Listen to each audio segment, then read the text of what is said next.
असे अन्याय करणारे जी काही मंडळी आहे, आपण आज प्रभू परशुरामांना प्रार्थना करू की अशा अन्यायी लोकांना देखील शासन हे धर्माने व्हावं.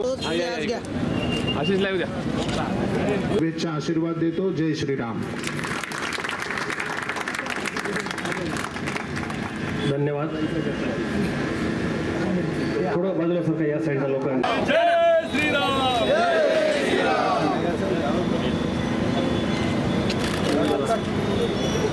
ओके.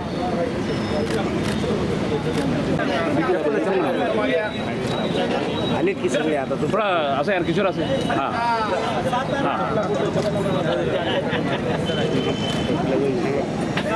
अरे बालाजी इकडे आले. दरवर्षीप्रमाणे याही वर्षी भगवान परशुराम चौक काबरानगर येथे याही वर्षी मोठ्या उत्साहाने भगवान परशुराम जयंतीचा उत्सव या ठिकाणी चांगल्या प्रकारे साजरा करण्यात आला.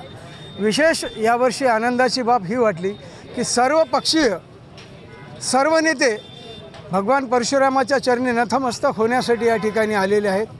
या कार्यक्रमाला शुभ आशीर्वाद देण्यासाठी नाशिकचे सुधीरदासजी महंत आणि या ब्राह्मण महासंघाचे प्रदेश अध्यक्ष माननीय निखिलजी लातूरकर यांची प्रमुख उपस्थिती या ठिकाणी लाभलेली आहे. आणि असाच उत्सव दरवर्षी साजरा व्हावा अशी मी भगवंत चरणी प्रार्थना करतो. आणि विशेष म्हणजे या भागाचे आमदार आणि माजी आमदार अमरभाऊ राजूरकर यांनी असे वचन दिले आहे की पुढच्या वर्षीच्या भगवान परशुराम जन्मोत्सवाच्या वेळेला बाजूला असलेल्या जागेमध्ये भगवान परशुराम भवन नक्कीच लवकरात लवकर उभारून ब्राह्मण समाजाचा त्यांनी आशीर्वाद घेण्याचे कबूल केलेले आहे. आणि त्याबद्दल मी सर्व ब्राह्मण समाजाच्या वतीने आलेल्या सर्व मान्यवरांचे व अमरभाऊचे व आमदार साहेबांचे या ठिकाणी आभार मानतो.